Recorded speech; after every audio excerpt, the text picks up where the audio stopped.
Well, welcome everyone to Empty Cloud Monastery. We're here with our famous Bikuri that is quarantining upstairs, but today she's out and about. So Venerable Vimalañāṇi has been joining Empty Cloud Monastery for the Vasa. You haven't seen much of her because, once again, she is quarantining due to COVID. She just came from Sri Lanka. But since we're outside, we can have the opportunity and to listen to some words of Dhamma from Venerable. She will be speaking about restlessness, something that we all somewhat deal with during our practice, and how to deal with it in meditation as well as in daily life. So without further ado, I'll pass it on to Venerable. She will be guiding us in meditation for the first 30 minutes. And then after that, there will be a Dhamma talk and the opportunity to ask questions. So feel free to ask them, raise your hand, and we'll pass you on the microphone. And if you're watching from home, you're welcome to type them in and ask them live. All right. Thank you, Venerable. Okay. Thank you for inviting me. Welcome, everyone. Nice to see that a few people have joined us. And welcome to everybody who is online. My name is Ayyā Vimalañāṇi, as Ayyā Suma just mentioned. This is my first Dhamma talk on the channel, and my first Dhamma talk live here with a live audience. So I will say a few words about me, but first I would like to invite everyone to do a meditation with me together, just so that people who have come in from outside, that you can, wind down, relax, and, find back to yourself, center yourself, and then I think when our mind is properly prepared, we can talk a little bit. And so we will do 30 minutes of meditation, and I invite you all to sit in a comfortable position, upright, if you can, as upright as is comfortable. Close your eyes. Take a few deep breaths. And while you breathe in and out, really follow your breath. Follow your breath, going in through the nose, through your head, down the throat, and really feel how it fills your chest, how it fills your entire lungs, and you can even feel it in your belly. Really bring your mind back from the busy outside world into your body. Really let your mind fill out your body as you breathe in and out.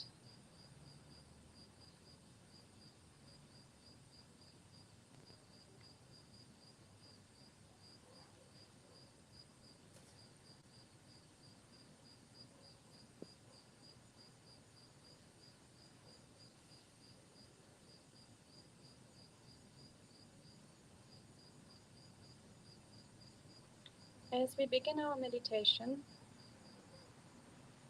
it is important that we really deeply ground our mind inside our body, because our body is our immediate experience of the present moment. So now we will take a few minutes to just go through our body and make sure that we can feel all the different parts of our body. We will start with the crown of our head, so please bring your attention to the crown of your head. See if you can feel any sensation there, anything at all, just to make sure that you can feel this part of the body that is not numb, that is not tense, that's not uncomfortable.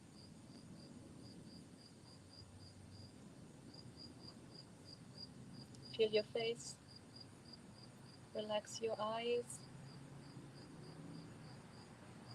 relax your jaws. See if you can feel the tip of your nose. See if you can feel your eyelids.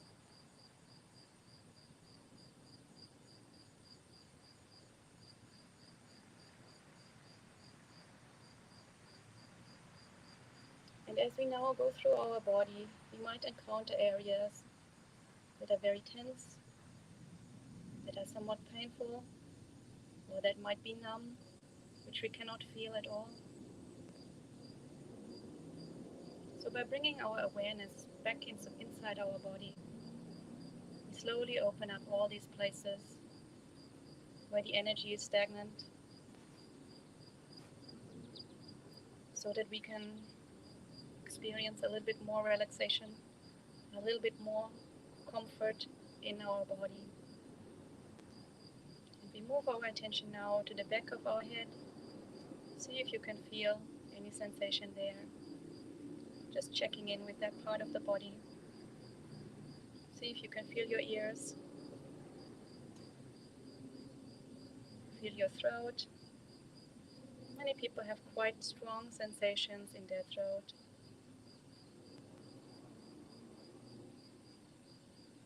And the back of your neck, there might be quite a few tensions. Try to relax it a little bit more. It's not realistic to expect that you will be totally relaxed. We spent the entire day frantically running around, becoming stressed and tense. So we're doing that almost the whole time, for almost our whole life. So we cannot expect that in 2 minutes of meditation we can let it all go. But at least we can learn to let go a little bit. And then step by step, we let go a little bit more. So check in with your shoulders. See if you can relax them a little bit. See if you can feel any sensation in your arms, the upper arms, the lower arms. Check in with your hands. See if you can feel each and every finger individually.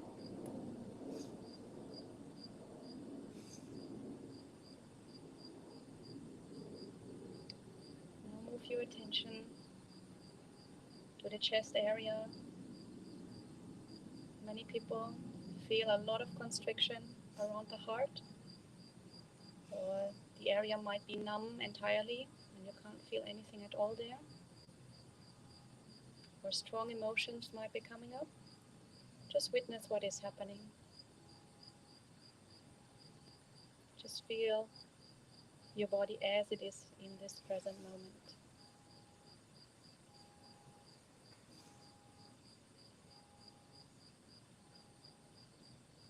Move your attention down a little now towards your stomach. This is an area where people often hold in a lot of fear, a lot of anxiety. See if you can relax a little bit. Just let go of the tension a little bit, if you feel any. Move down into your lower belly. Again, this is an area where we hold in a lot of insecurities, a lot of shame.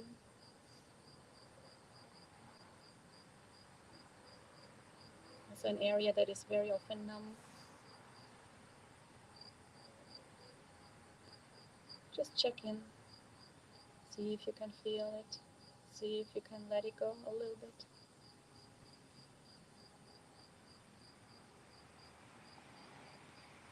See how your hips feel. Are they already getting a little bit painful from sitting for 5 minutes?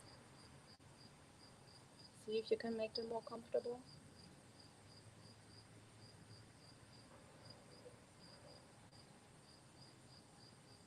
Move down your thighs. See if you can feel them both. Your shins, your feet. Can you feel each toe?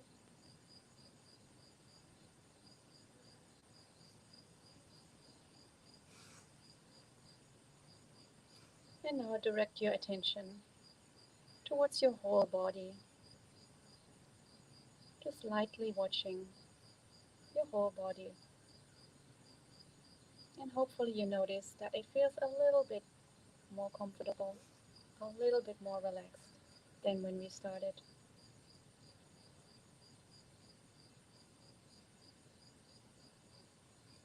Just keep your attention there and really notice that feeling of relaxation. Because when you consciously notice that feeling, it will be easier for you to bring it up again next time. And step by step, slowly, we can build up a deeper and deeper sense of well-being.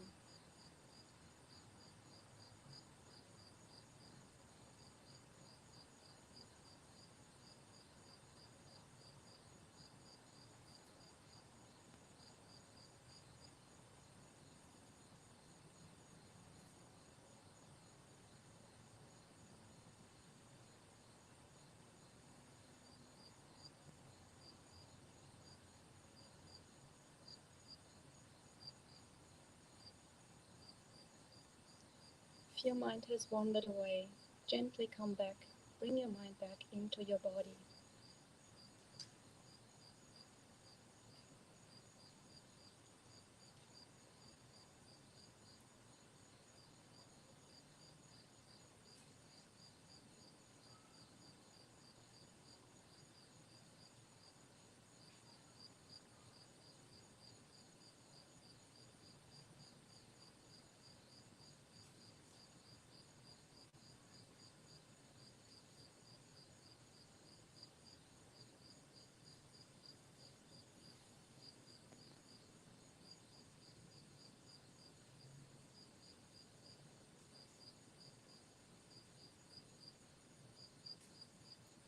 Now I would like to guide you through a metta practice. And we are not using any of the traditional methods. We are not going to use any verbal affirmations of metta. Instead, we are now letting go of our body and directing our attention to a cute little being. So for many people, it will work well if we focus on a little baby. Don't use any real baby, just an imaginary baby. It's very cute, it's very small, it's smiling at you, it's waving its little hands, and obviously very delighted to see you. If a baby doesn't work for you, use something else. You could try a puppy or a kitten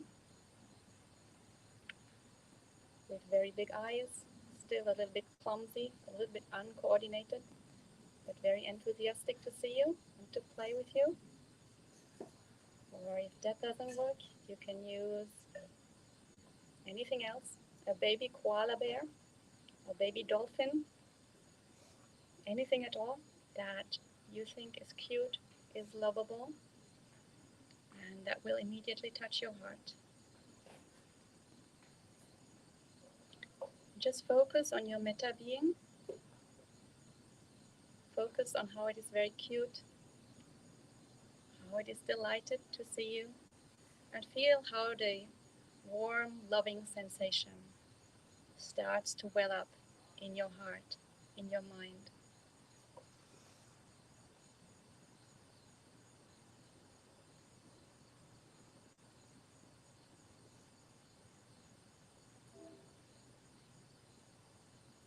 Let that feeling grow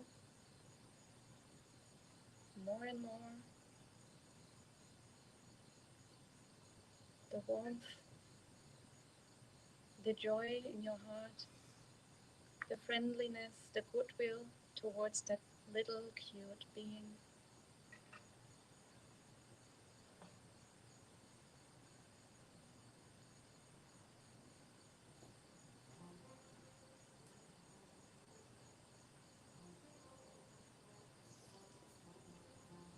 Let it grow. It can overflow from your heart. It can flow through your entire body.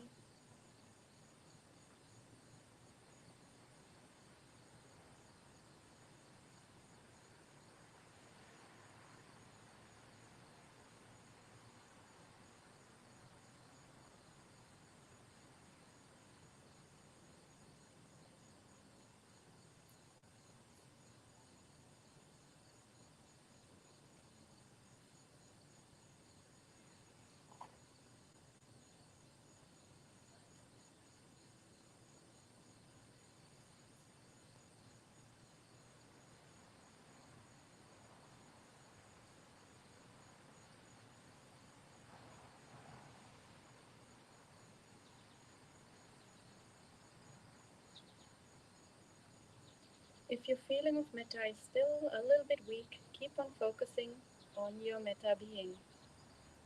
If your metta has become very strong now, then let go of the image of your metta being and substitute it with yourself. Direct that same goodwill, that same friendliness towards yourself. Really feel all the love that you just have for that being. Feel that towards yourself.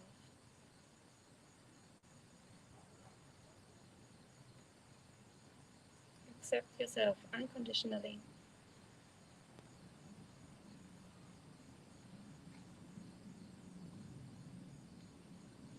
If the feeling of metta is now fading away, go back to your metta being and try again later. If you can feel that metta towards yourself, keep on making it stronger. Feel it flowing through your entire body.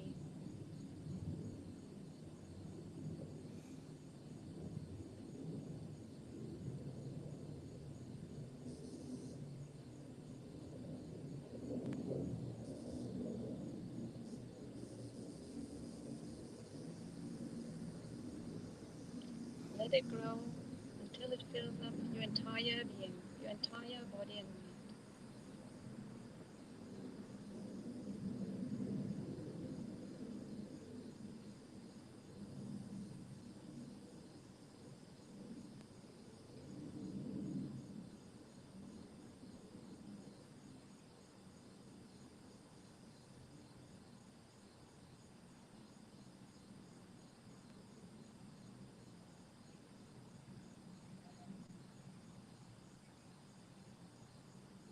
If your metta is getting very strong, it might feel like the borders of your body, your skin are dissolving, and there's just one big cloud of metta radiating out into infinity. You might feel like you yourself are somehow dissolving. Don't be afraid, that's entirely normal. Just let it happen.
Keep on letting the metta grow. Keep on letting it flow out from your heart through your entire body and mind.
by the music, keep focusing on the metta. Let it grow, let it flow through you. If your metta falls away, go back to your metta being. Let it grow again. Let the metta grow again.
Just let the metta flow with the music. As the music is flowing through your body, let the metta flow along.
And we're coming towards the end of our meditation.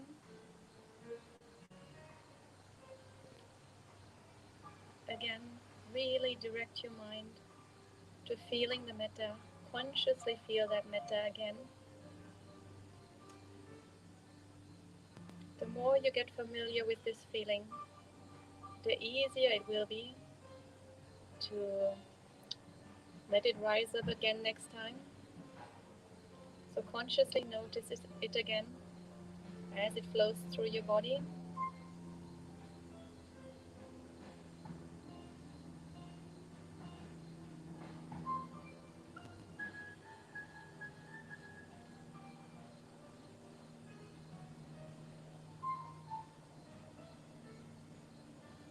And then we are letting the feeling fade away and focus back on our breath. We'll take a few more deep breaths.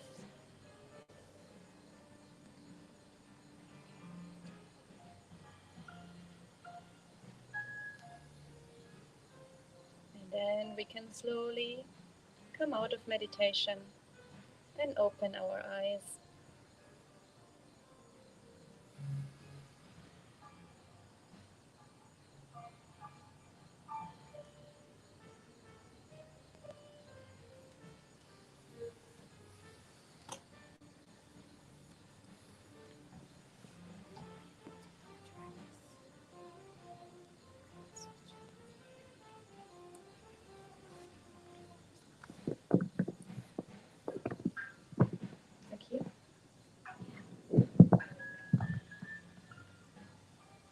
Is this better?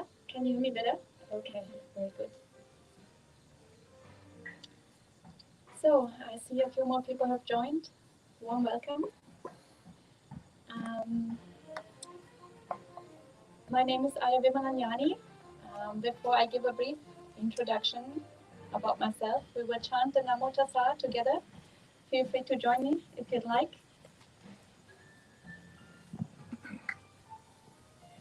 Namo Tassa Bhagavato Arahato Samma Sambuddhassa. Namo Tassa Bhagavato Arahato Samma Sambuddhassa. Namo Tassa Bhagavato Arahato Samma Sambuddhassa. Buddhaṃ Dhammaṃ Sanghaṃ Namasami.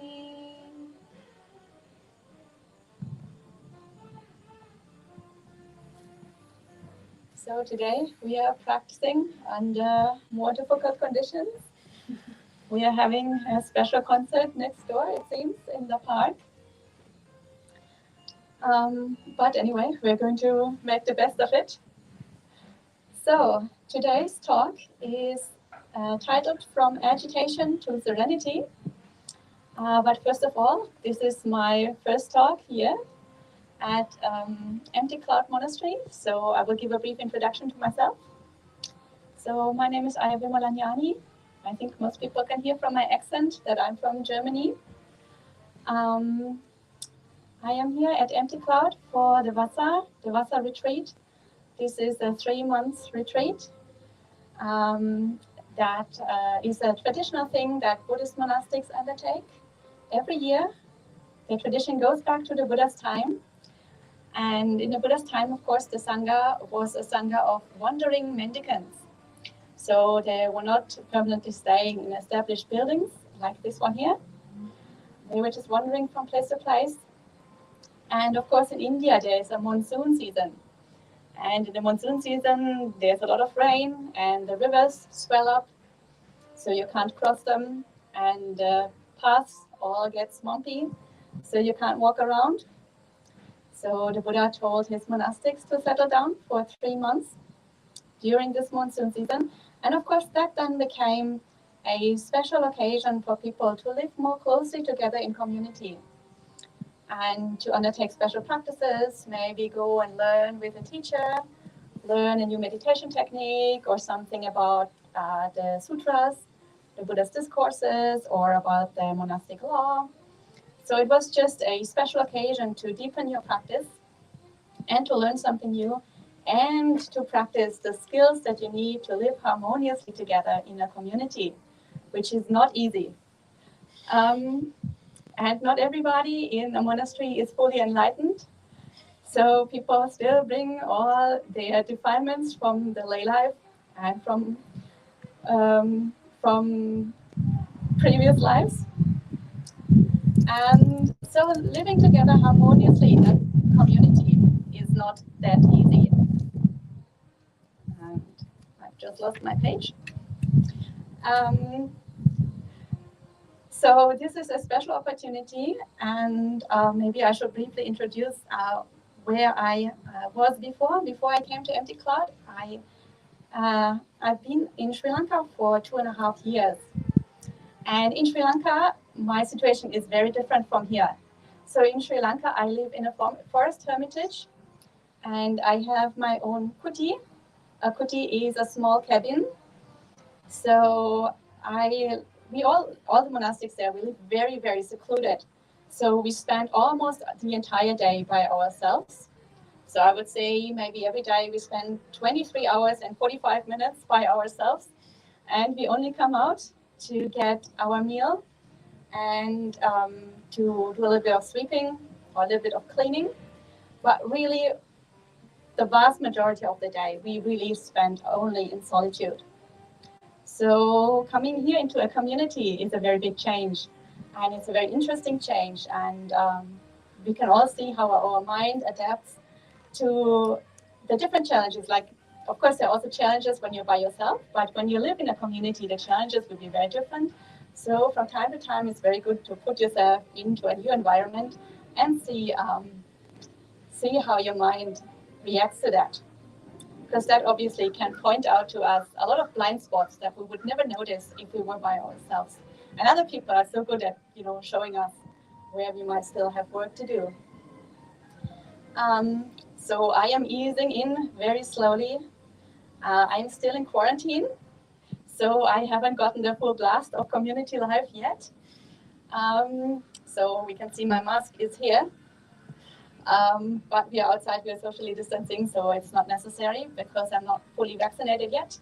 I will get my second shot next week, and then I can fully join the community. But so far, I'm just easing in slowly.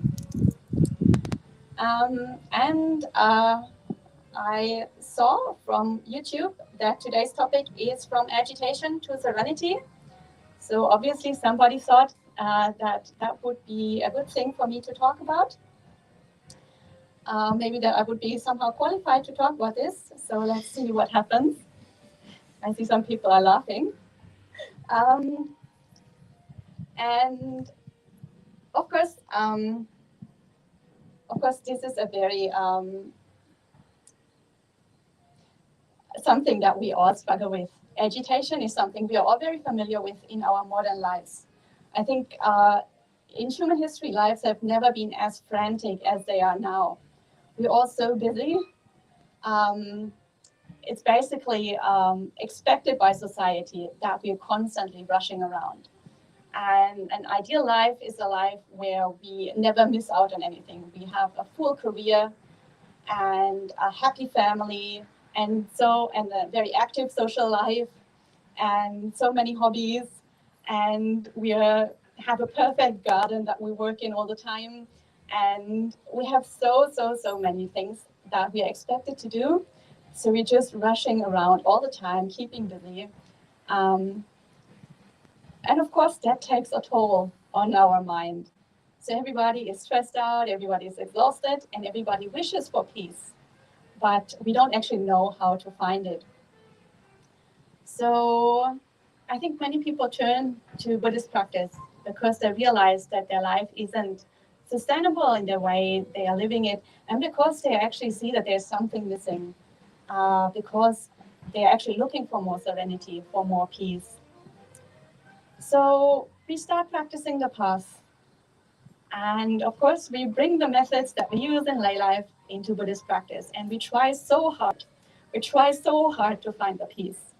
But still, the peace is very hard to find.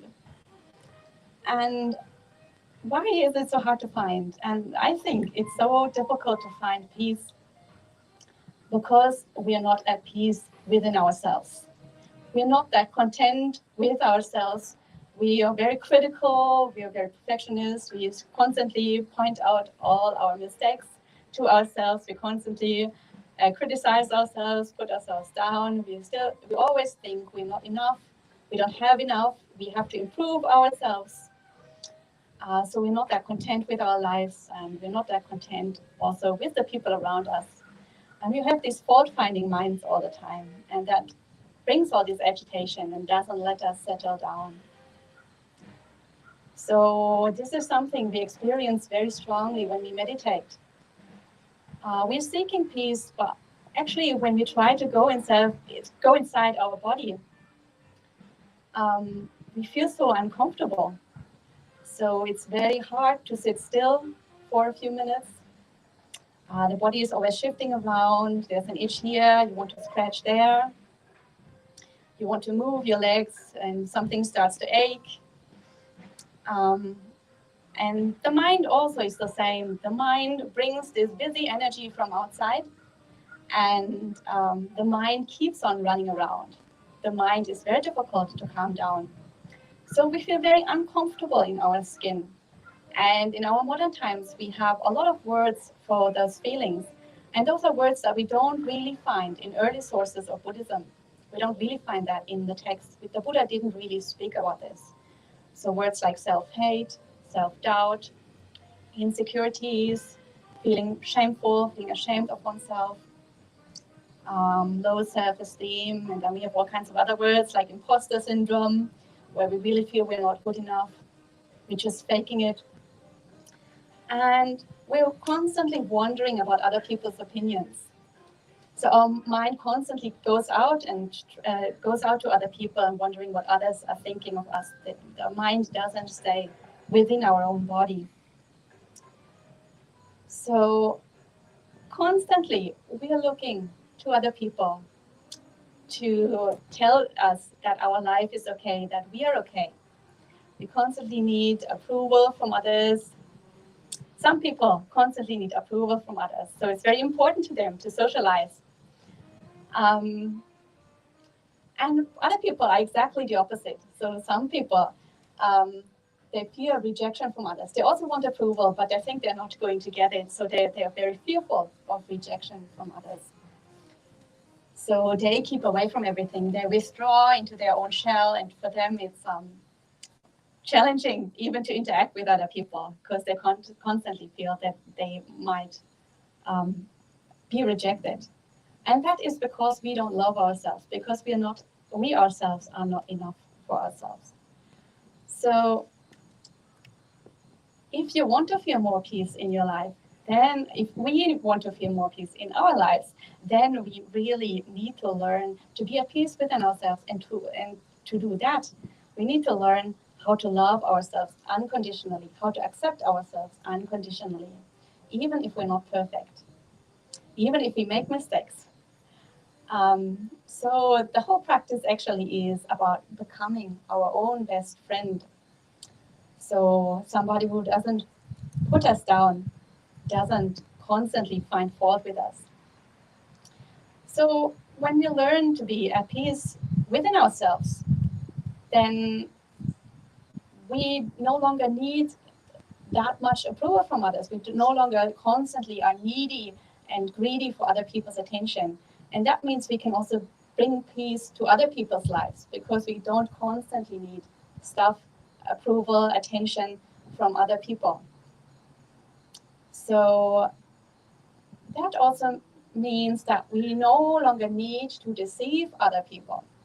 So in our modern lives, it is very common for us to build up these smoke screens of delusions to project an image to the outside that isn't our actual self. We try to appear more perfect than we actually are. We make it seem like our whole life is just one Instagram story.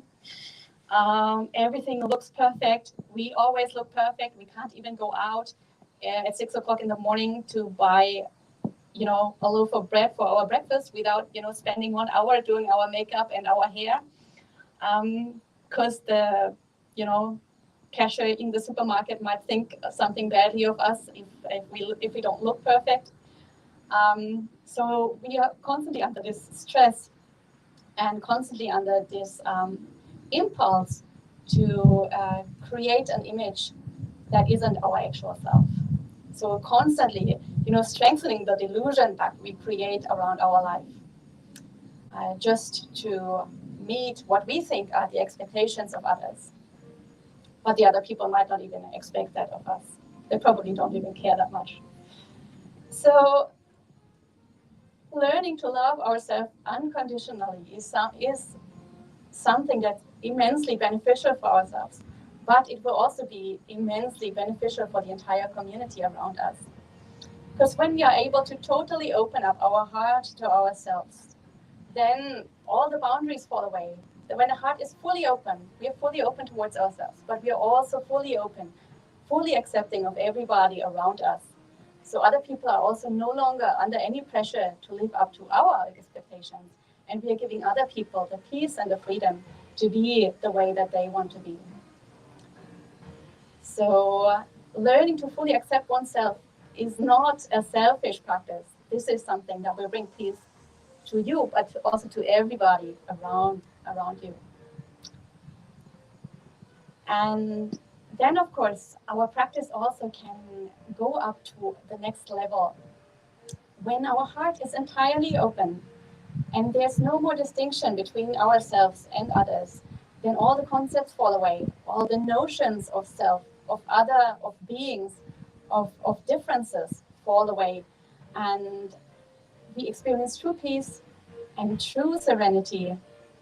And this is what the Buddha talked about when he said that the Buddha talked about no self. So the whole notion of the self is actually a delusion in our mind. And that delusion will fall away once our heart completely opens up. And all these barriers are removed from our heart. So what usually happens in our body and our mind is we have all these concepts about ourselves, we have all these concepts about other people, and these form our habit patterns. And so in our mind, we build up all these barriers, these habit energies. And in our body, this manifests as all sorts of tensions, as all sorts of muscle cramps, as all sorts of hard areas in our body. And because we have all these mental habit energies and all these hard tensions in our body, it seems like there's one fixed, stable, permanent self because we feel all this hardness there. But if we are able to open up truly, then we see that there's just a flow, there's all this hardness, all this tension falls away. And then we can truly see that the self was just a trick that the defilements were playing of us. It's just the defilements, the hardness, the tension of our defilements that makes us seem that there is one hard, stable self there. But if we open our heart and experience true peace, all these ideas fall away. So we know that Buddhism is called a religion of wisdom and compassion, or a practice, if you don't like the word religion, then a practice of wisdom and compassion. And sometimes we can have the idea that metta is just a preliminary practice, just for beginners who can't really do the proper thing, who can't really make the deep insights. But actually, if you really practice metta all the way and your heart truly, truly opens up, then these deep, profound insights into no self will come to you automatically. So metta is a very, very profound practice. It can take you very far, it can take you all the way. Usually metta is considered more of a samatha practice, a practice that leads to calm and to peacefulness. But actually, it's very much also connected with insights. And once you get to a deep state of peace, the insights will naturally arise in your mind. So you don't have to worry that metta is just something for beginners.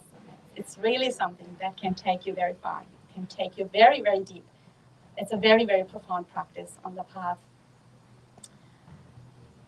And I would also like to say a few words about the meditation method for metta that I have just introduced. As you might have noticed, this is not one of the traditional practices for metta. So the traditional practices for metta, usually they start with, there are different ways of traditionally practicing metta. One common method is to focus on a loved one first, and then to move towards a neutral person, and then to move towards an enemy. Or another practice is to start with your family first, to practice metta towards your family, and then move out to practice metta towards everybody in your city, everybody in your country, everybody in the world, and then every being in the universe. But one thing that's really missing is, a deep foundation of metta practice towards yourself. And the reason why I think that is missing in the traditional practices is because we live in a society that is extremely fragmented, where we constantly live in our heads, where we have lost contact with our body. And as a result, we are really feeling very uncomfortable in our body. And we don't naturally feel a feeling of metta towards ourselves. Many people are not easily able to feel goodwill towards themselves. Many people rather constantly criticize themselves and put themselves down. And that's not something that was traditionally very common. That's not something that's common in traditional societies. So in traditional societies, where life is much slower and where people do much more work with their physical work with their body, they're naturally much more embodied, and they naturally have a much more positive relationship towards their body. But we have lost that in our modern society. So for us, it's very, very important that we start with ourselves.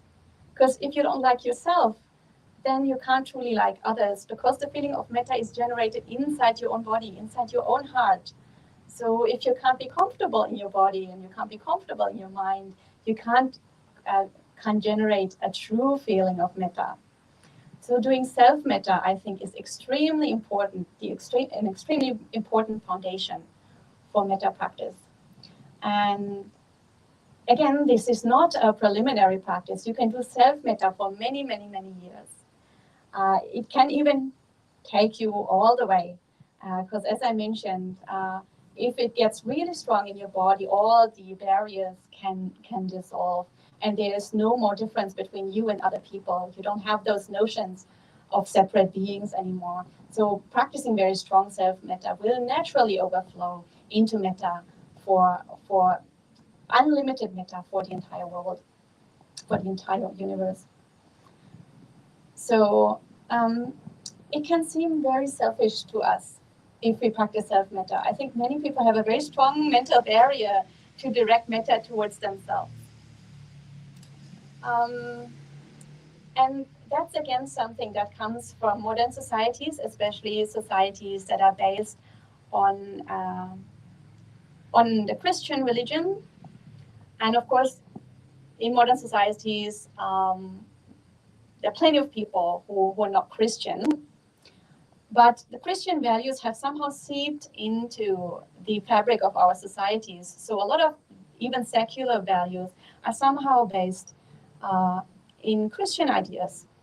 For example, we know that, like, I'm not at all competent to talk in depth about Christianity, but one thing I think that's very obvious, for example, is that Jesus, he died on the cross for the sins of all the other people. So he sacrificed himself to rescue everyone else. And for us, that is something that is admired, to sacrifice oneself and to help other people.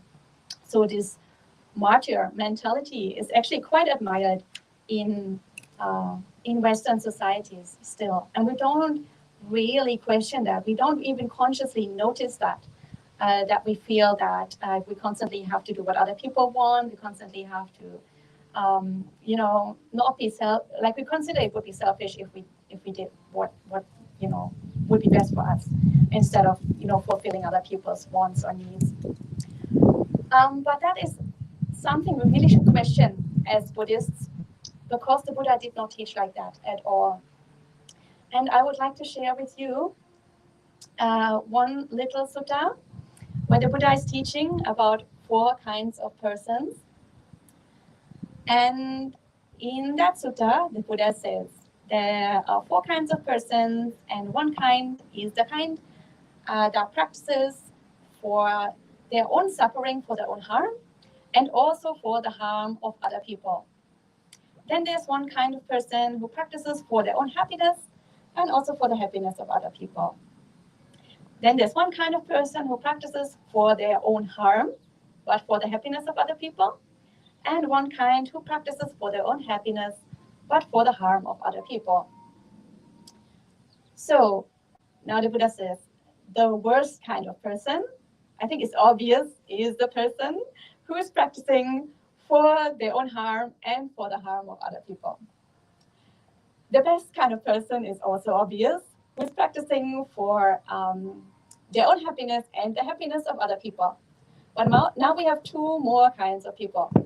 One who is practicing for their own harm, but for the happiness of other people, and one who is practicing for their own happiness, but for the harm of other people. And now the Buddha says, of these 2 kinds of persons, the better one is the person who practices for their own happiness, but for the harm of other people. This person is better than the person who practices for their own harm, but for the happiness of others. So it's directly opposite to the way we are commonly thinking in our modern societies or Western societies, maybe. So for us, that would seem very egotistical, very selfish. But the Buddha illustrates this with a few similes. And one of the similes that he gives is, let's say somebody is stuck in a swamp. Or let's say several people are stuck in a swamp. And if you yourself are stuck in the swamp, you cannot actually pull out anybody else. So you will, in the end, it will not be beneficial for neither yourself nor for the other person. You have to rescue yourself first. You have to get to dry land first. Then you can pull out the other person. So look after yourself first, then look after the other person. Or there is another simile. It's used a little bit in a different context, but I think it's also quite easy to see in this context. The Buddha tells of a farmer, and that farmer has a lot of fields, and all his fields are entirely overgrown with weeds. So all his crops are getting suffocated and are dying off. And still this farmer thinks that he should go and help all the farmers around him with their work instead of attending to his own fields. So obviously, in the end, this farmer will have nothing. So in the same way, we need to look after ourselves first. Only if we ourselves are happy and content can we actually bring happiness and contentment to the lives of other beings.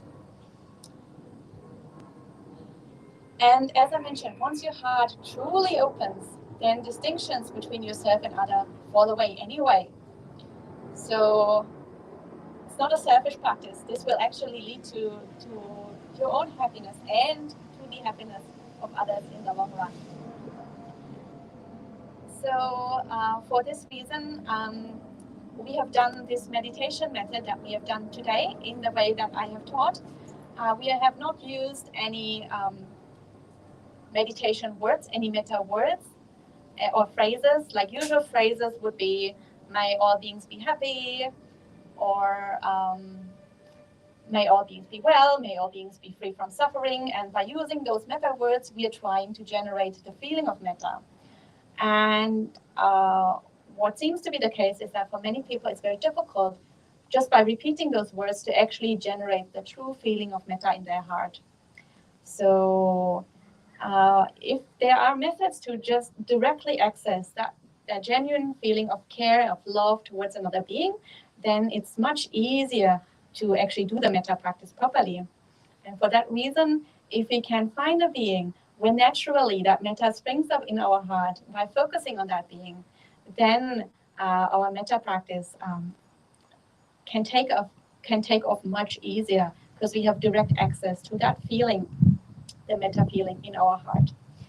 And quite a while ago, actually, I saw a photo, and that photo was of Ajahn Brahm. So I don't know if people know Ajahn Brahm. Ajahn Brahm is a fairly famous monk, quite a famous monk.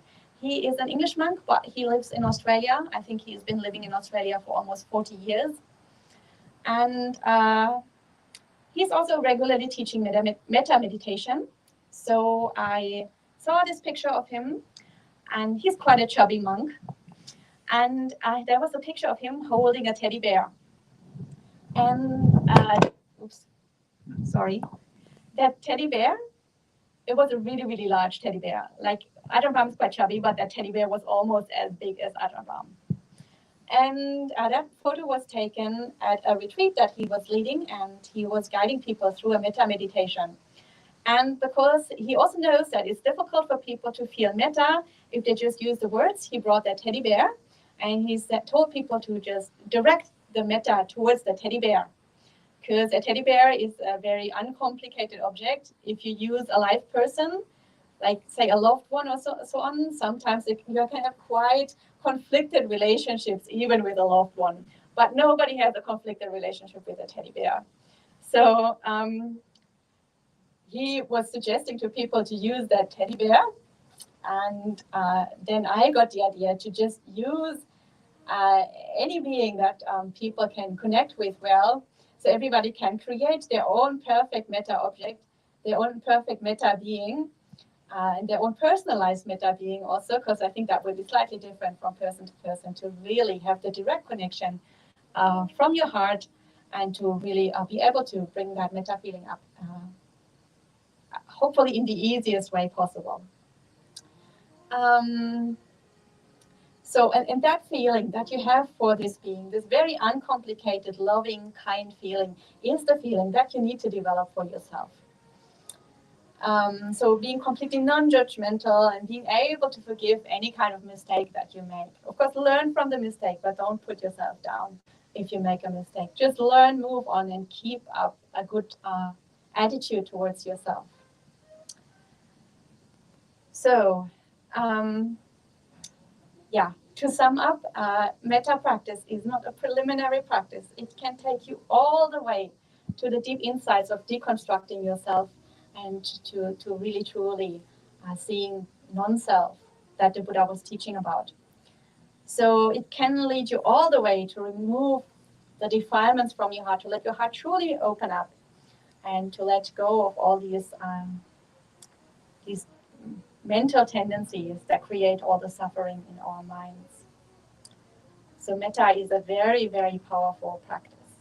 And I really encourage you to explore that in your own meditation practice. And I see that I have come to the end of my allocated time for the Dhamma talk. So I think I will finish here. And if people have any questions or comments, then I will try my best to see if I can answer them.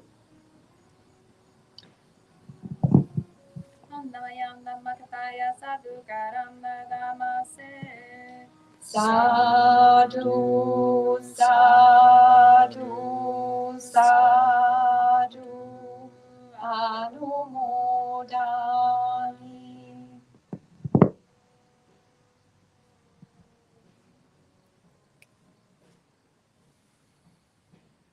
Sheridan has the microphone for anyone who wants to ask questions. Comments are also good too.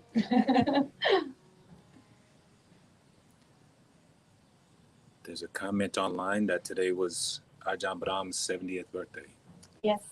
Yeah. Happy birthday, Ajahn Brahm. I don't think he's watching though. Thank you very much for that. Do you want to use the mic? I don't think so. Is it okay? Can you hear me? For online? Maybe. You want me to? Yeah. Okay. I think it's good. Thank you very much for that. It's a comment, it's not a question. I was just struck by the idea of how far apart my heart feels towards the meta object and how it feels towards myself. And like that sort of just created, I love the visual idea of it, of feeling it, the visual, and then just having a natural reaction. And it's almost a little bit for me of a, I don't know, it's like a path to say, okay, like let's just work on narrowing those two poles. Like they're so polar opposite, and it would just be nice to start to bring them closer together. So I just appreciated that. Yeah, I think you make a very good point, and I think this is also an insight that we make. Again, here we see that metta isn't only just a samatha practice, only a tranquility practice. It's also a practice that gives us insight into how our mind works and how, like, we see how much we are putting ourselves down compared to what we could do to us, like how beautiful we could relate to ourselves. So, but if we don't see the goal, then we can't walk the path. So, just seeing what could theoretically be possible, I think is so helpful to, also generate the motivation to actually try walking that path.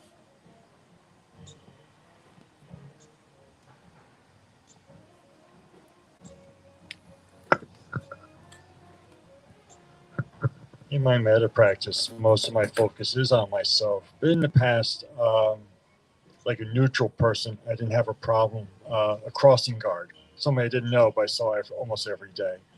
A benefactor, someone who helped me in a time of need, but wasn't a member of my family. The one I had a real problem with was an enemy. I wasn't clear about, am I talking about somebody who's done me harm in the past, or is it somebody who I don't like for whatever reason? Could you speak on that, please? Yeah, so I generally don't recommend to practice in that way. I think the better way is to just focus on the metta, because if you practice with an enemy, naturally your metta feeling will go down. So, but if you just practice on the metta, eventually it will get so strong that all the barriers dissolve and you no longer have those notions in your head between, distinctions between enemies and friends and so on. Just you have metta towards everyone. So I think just focusing on letting the feeling grow is actually a much more promising way of practicing, rather than trying to direct metta that isn't strong enough yet towards people who are not natural metta objects. So you're just hampering your own metta practice actually doing it that way. If you really want to challenge yourself and practice that way, then it could be anybody who you have difficulty with, because there will be a resistance in your mind, and you will try to dissolve that resistance with the metta practice. So it could be anybody you feel resistance towards if you want to practice in that way, but I don't recommend it.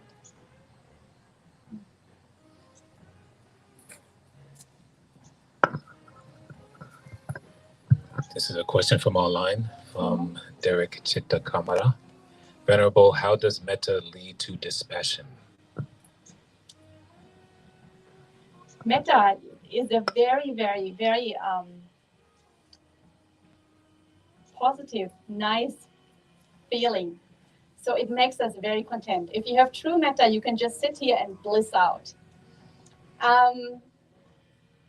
So you no longer have any craving for anything outside because you're so content inside yourself.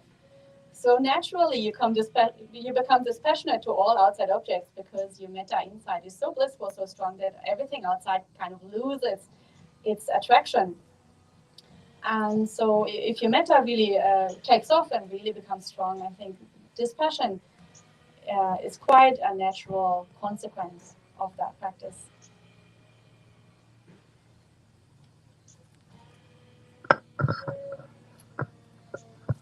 So you say that metta is sort of a prescription more than a suggestion, right? That it's a prescribed way to, build our dispassion or build, more tranquility, less animosity. So you say that is it a prescription rather than a suggestion? Like you assure that once you practice this is going to change yourself, right? That's what I hear. But what if situations just keep presenting themselves? Say, for instance, you sit here, practice metta, and then you get out of your meditation, and then situations present themselves. So do you go right back in, or what do you do? How while you're practicing to get to that point of where you have no dispassion, no you're very equanimous and all that. That process. How do you walk that path to that point where I can say, well, my metta practice worked for me, and today I'm very strong, and I love myself. Nothing bothers me. The path is so hard to walk. How do you get there? When do you get there? How much of meditation is required for that? Because you love yourself, but there is somebody who says you're not good enough. So what is that love? How should I express my love to myself? And I'm constantly being told I'm not worthy of. So how does that work? So obviously this is a long-term vision. And while we are walking on the path, we have, like Buddhism is a religion of wisdom and compassion. So we have to make wise decisions also. So if there are toxic people in your life that constantly put you down, that constantly send you the wrong messages, then out of compassion for yourself, you should, try to keep a little distance from such people.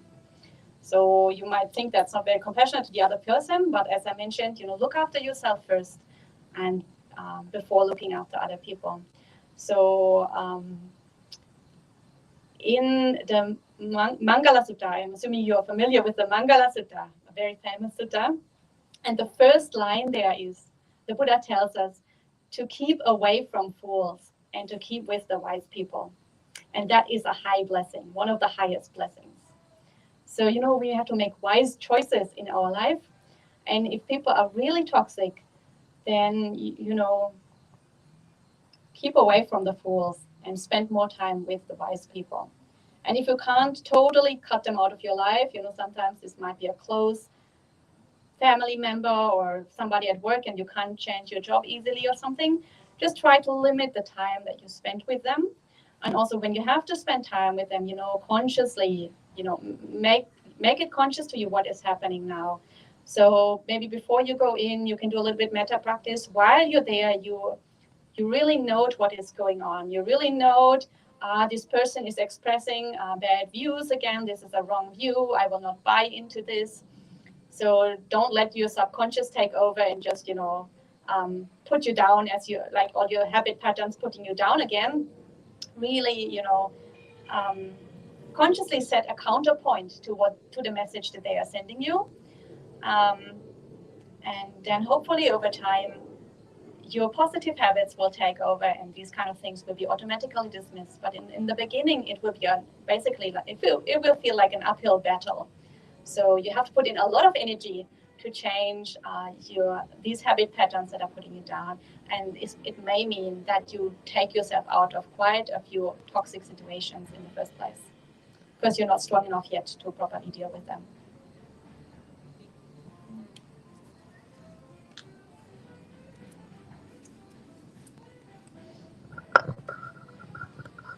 I was curious about when you said that in a lot of traditional societies, people have less self-hate. I was curious about why you think that is.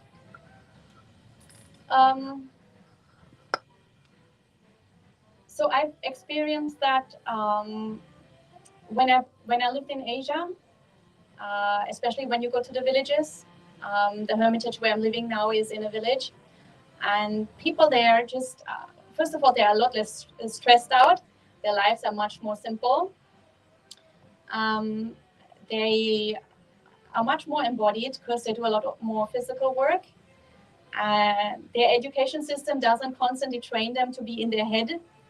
And they're not so much under the influence of outside media who constantly tell you that you need to consume more, that you need to buy more, that you're not good enough, that you need to improve yourself. So all these outside messages are much less present in their lives. And generally, there's also a very strong feeling of community. So people helping each other, people being there for each other. So life feels much less like a struggle. Life feels much less like a competition. And it feels much more like a community, and it feels safer, and it generally feels more pleasant. So they don't get all these toxic messages from other people, and I think that is one of the main factors why it's so much more difficult for us compared to such societies.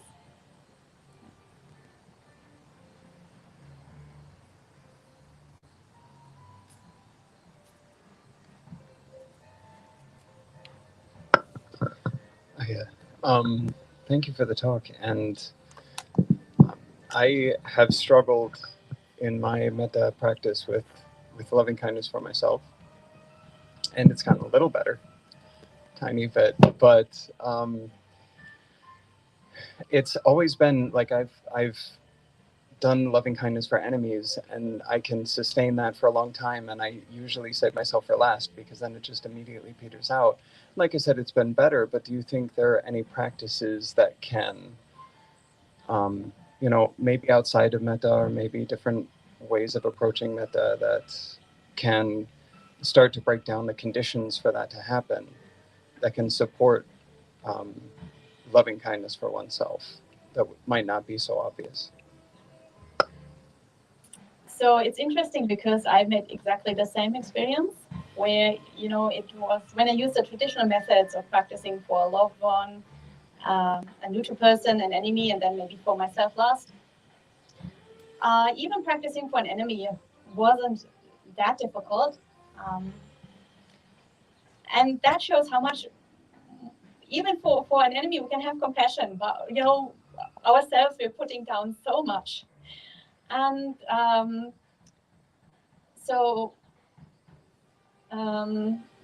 one of the things, obviously, unfortunately, one of the things is to have a lot of patience with yourself. Also, actively put yourself in situations where you are surrounded by supportive people. In positive environments, where, like as the Buddha said, keep away from fools, but stay with the wise people. People who are going to be supportive of your development, people who are not putting you down. And then do things that you're good at. You know, things that you enjoy, things that make you feel good. Even if it might seem a little bit un-Buddhist, maybe there's a specific music that you like that makes you feel better. Or maybe you like drawing, or you like creative writing, or anything basically that, or maybe even if you're not good at, but sometimes it can, if you learn about creative writing, for example, that can be a way to express the negative emotions that are stuck inside. So it's important to let these emotions come up and to you know, really acknowledge them. Don't suppress them, acknowledge them. And if it's difficult because they're so suppressed, then like sometimes it can be very difficult to access them with our conscious mind. Like if we just look inside and try to see what emotion is there, then usually we don't see much. But if you have a process to bypass your logical mind and to directly deal with emotions through drawing, for example, or any kind of creative project, then that can be a method to sort of shake them up a little bit so that they can float up to the surface and become a little bit more easy to see. And in that way, you know, you can acknowledge them and then sort of slowly let them go. And yeah, just do things that are, you know, pleasant for you, to, you know, have that actually positive feeling in your body. And when you do that, don't blindly do it, but do it very consciously and, you know, focus on the positive feeling and really, you know, consciously note, this is how my body feels now, and this is how it could be. And when you do that consciously, then that feeling can grow. And next time you try again, it will be easier for it to come up. So, but yeah, it might be a long path.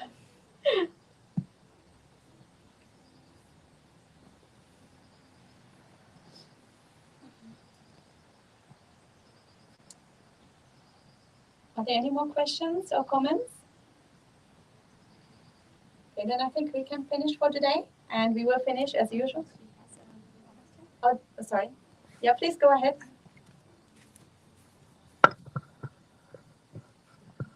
It will just be a comment.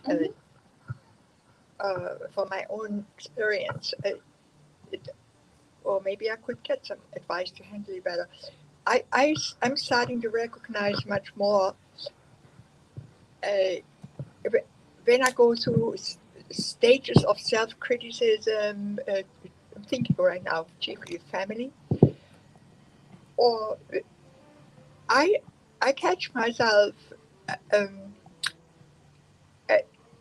that I'm actually falling into these roles of making myself small, so the others, family members, don't kick me out, don't love me, don't desert me. Maybe that's a very common thing, or maybe not. Fear with even with the former employment, I played this. I was sort of dishonest about. Not really. I didn't even recognize. I fell into these small roles. It looked to me, oh, here I'm bad again. Here I'm small again. But eventually, I'm finding out. I'm putting myself back into these roles, so I'm treated better. I don't know if that is maybe it's just my habits that I developed, because I did grow up in situations where there was danger of abandonment any time. Anyway, that's one comment. I think it's a fairly common experience. I think even especially among women, this is quite common. Trying not to challenge other people, because that's why we fall back into traditional roles and we don't, take strong positions and stuff. Because we feel more insecure, we feel physically weaker, so we don't want to provoke conflict. And that's why we make ourselves small, so that we don't appear as a danger to challenge other people. But it's very good that you notice this. If this is a blind spot for people, then they can't actually change anything. But you have noticed it. It's no longer a blind spot for you. So you can actually undertake practices to change that and to become more self-confident and to express yourself more openly. Because actually it's quite important that we are confident and that we are able to express our own personality. And so that we can live our own lives and we don't constantly live the life that other people expect of us. It's also more sincere. Yeah, of course. Much more truthful, much less, you're creating much less delusion in the world, much less delusion in your own world, much less delusion in the lives of other people around you. So definitely very important. And now that you have noticed that it's there, consciously try to not do that anymore. So next time it happens, and you notice that this is happening consciously, somehow find the courage to actually stand up and to actually express your own views and your own truth. And that might be difficult because, finding that courage isn't easy. But, the path isn't easy. The path needs a lot of courage. So, this is a practice. You might not be perfect the first time you try. So, just try again.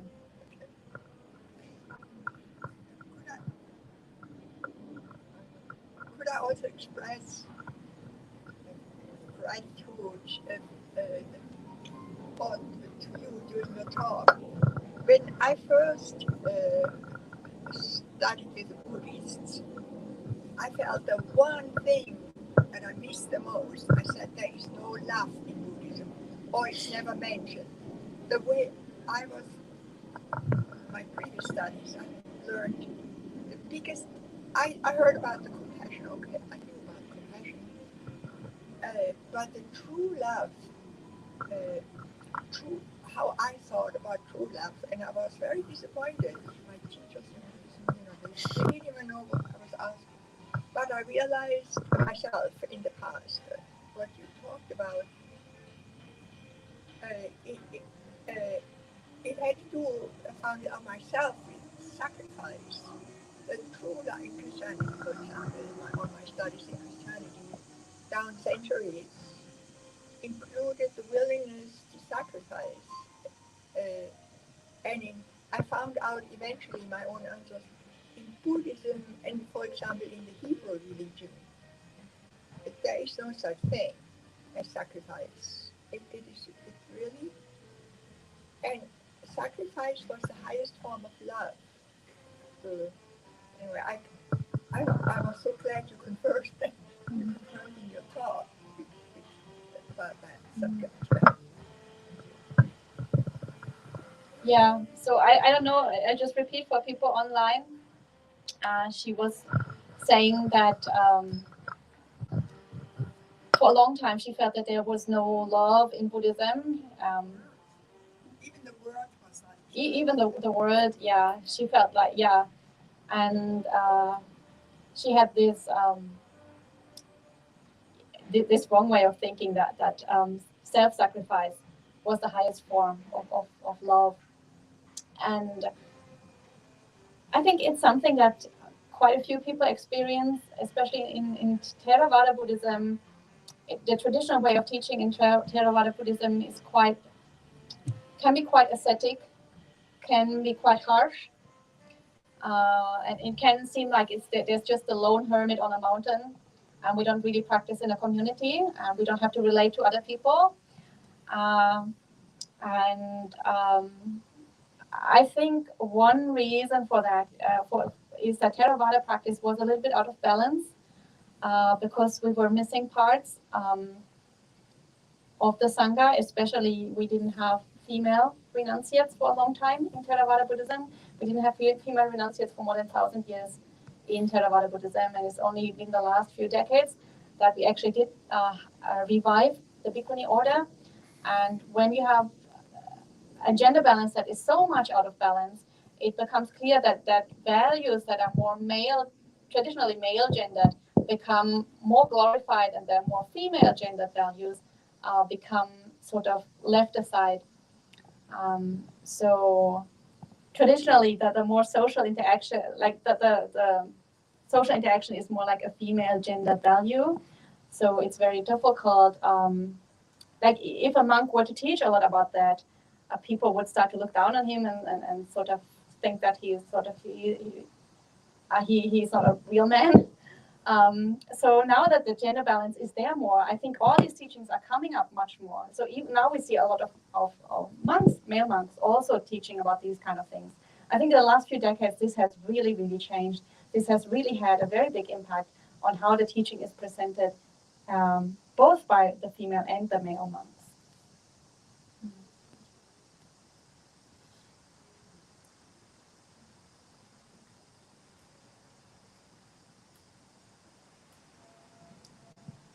Okay, I think we are coming to the end of today's session. So we will end as usual with 3 sadhus, and feel free to join me if you like. Sadhu, sadhu, sadhu.